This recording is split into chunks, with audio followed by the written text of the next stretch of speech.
Hi, welcome to another session of Wing Chun. So I was doing some practicing with the sword. Since I like practicing with swords, and that last video was just for form and for exercise.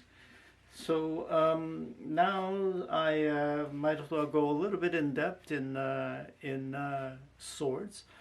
Like I've said in other videos. I think Wing Chun is all based on swords. Wing Chun techniques, they're all based on swords. You can take sword techniques and you can directly translate them into your Wing Chun. So therefore, if you do practice the sword of, I would say Chinese swords and Chinese techniques, it would help you understand maybe a lot more about Wing Chun techniques.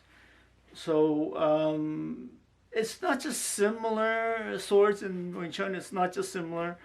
In my opinion, it's directly translated from the sword to your Wing Chun hands.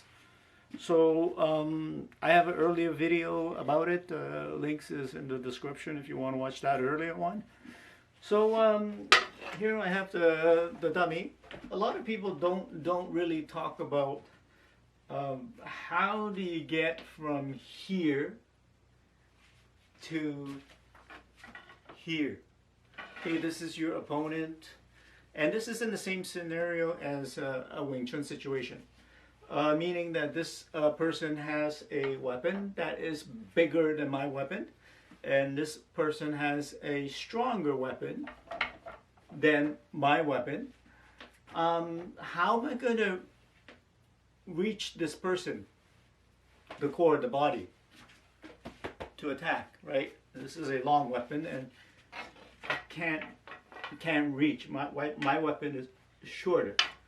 So a lot of people, they skip the part in the beginning, and then they end up that you just get into here, and then you go like this, you go like this, you stab here, you go like this, and you stab there. But that's the easy part. The hard part, which they don't seem to explain, is how do you get past the tip, the danger part. This is the danger part, okay, because this part here, he's not going to let you pass. He's going to want to hit you and stab you with this first.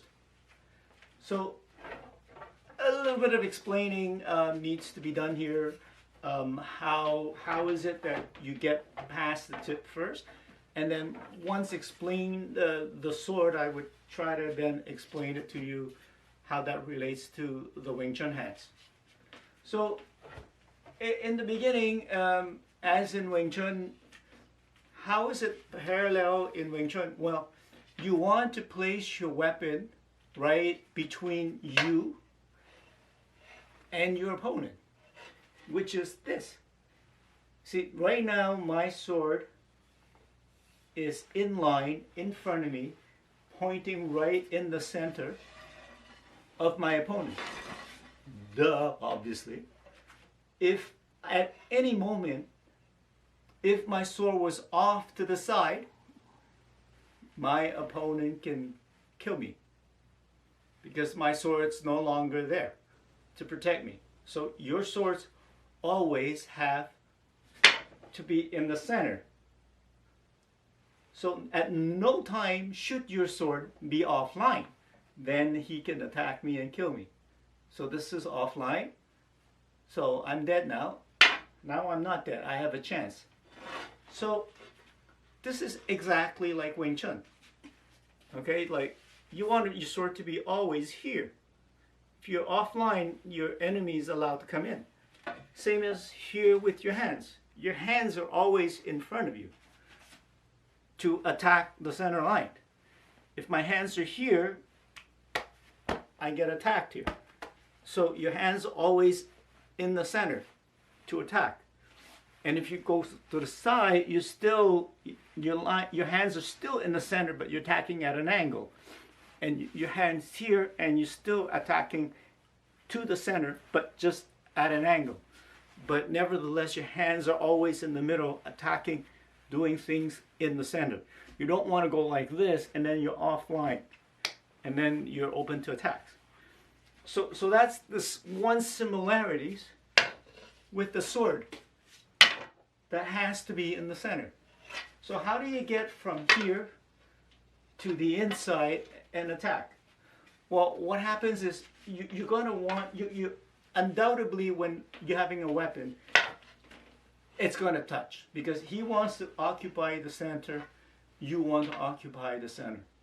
So one of the ways that he wants to do is he wants to hit your sword downwards so that he can attack. So now your sword is no longer in the center. So he either hits your sword downwards or he's going to hit your sword sideways, causing your sword to deviate so that he can attack. So what happens is when he hits your sword sideways, you don't fight. You don't fight this. You hit your sword sideways, and what you do is you do this. Okay, one more time. You want to occupy the center line, and he wants to occupy the center line. So all he does is this, cause your sword off the center, and when he does this, he's pushing down the front, and you're coming, your handle's coming up over the other side. So he's kind of forcing me to do it. I didn't want to do it, but he's forcing me to do it. He wants to do this and attack.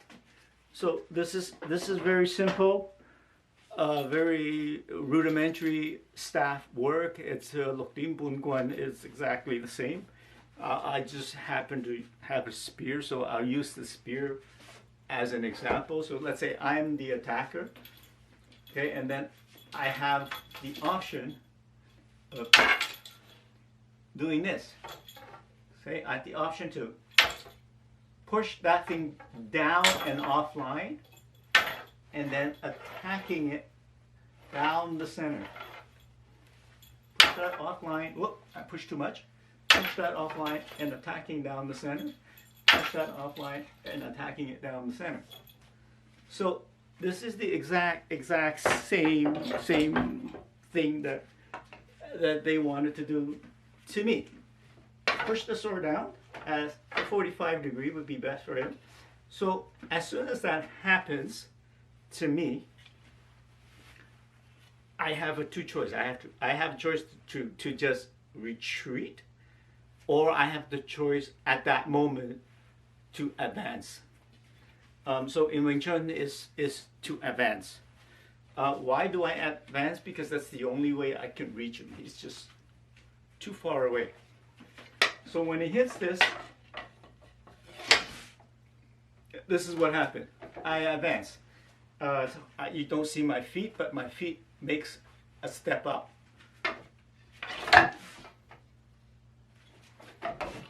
And one more time. Come here. He hits my sword so that he can attack, but I'm sticking. My sword is sticking to this staff here. As he comes down, I bring this up to advance. At this point, you see a lot of people doing this with their left hand. They're doing this with the sword because it's not a very strong weapon. So you do have to sometimes help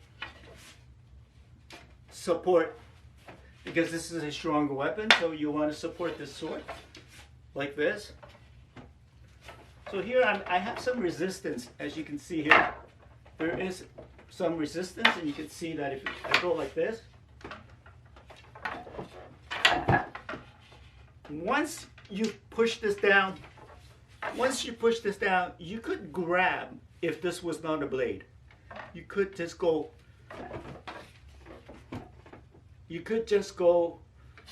and grab this.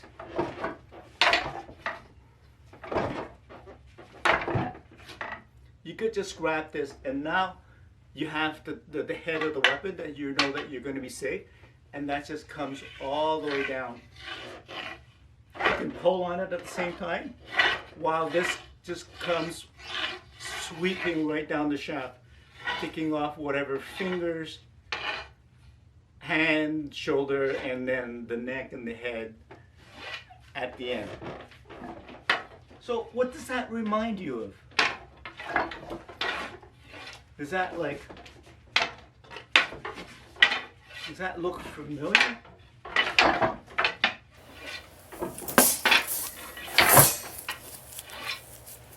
Does that look familiar to you? Well, ladies and gentlemen, this is exactly the same. When he hits my sword here, which is my hand here, the hand goes up, the elbow goes up, and when the elbow goes up, that's a bomb. Plus I have a very big target right now if I'm squared off. So when he hits me, I have to turn. I do have to go sideways. So now that it's completely, this weapon is completely on this side, and I have a very thin target, and I'm offline so that he can't hit me. Now when he's offline, I circle over and I attack down the line. So what does that look like to you? We call that gam tao gat mei. So he's pushing the head of my weapon. He's pushing the head of my weapon. So I don't let him do that. I immediately go into a bomb. And then I circled over. This hand is the Wu Sao. Because I have two hands, I might as well use it. And that comes into a lap, and that comes over to a chop, punch, whatever you want that to be. So it's like this. And I just performed the Quan Sao. Quan Sao is, this consists of a tan, a Wu Sao.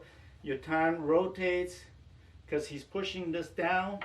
Your hand rotates, and this becomes a tan to a lap, and this comes to a ball, and the ball comes over into an attack.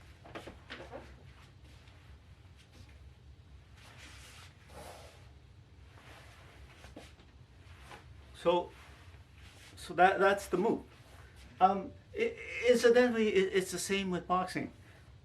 You see, like when you see a lot of people extending that lead hand, and you see it in MMA, and then they always try to like jab that lead hand away.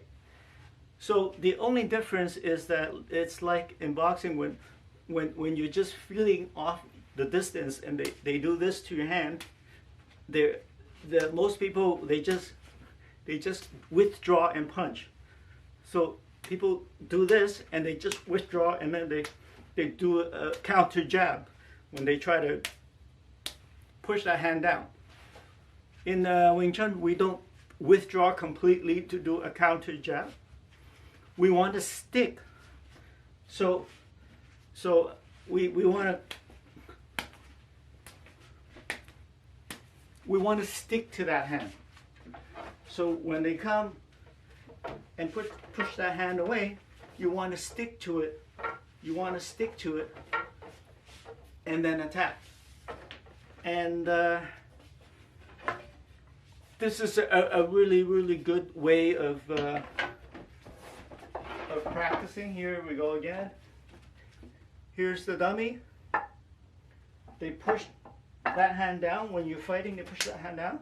As soon as they push that hand down, you punch like this. You punch, you punch, you punch, you punch, punch, punch, punch. When they want to get rid of your lead hand, they want to do a little bit of a jab and push it down. And when they push it down, you go like this.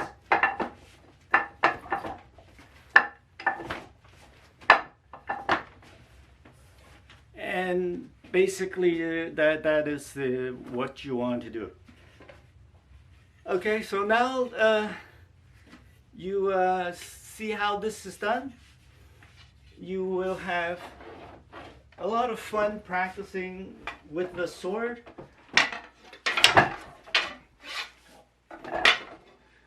In actual fact, I would be running towards that side. And then I would be running away there because I don't want to stay here. Whenever you do this and you go like this, you actually want to like now run the other side and keep running that way to get out of danger. You can't stay here and go like this because here you're still at a big risk of getting hit from under, getting hit whatever. So I don't have the room in this space, so I kind of stand here, but in actual fact I'll be dashing towards that side.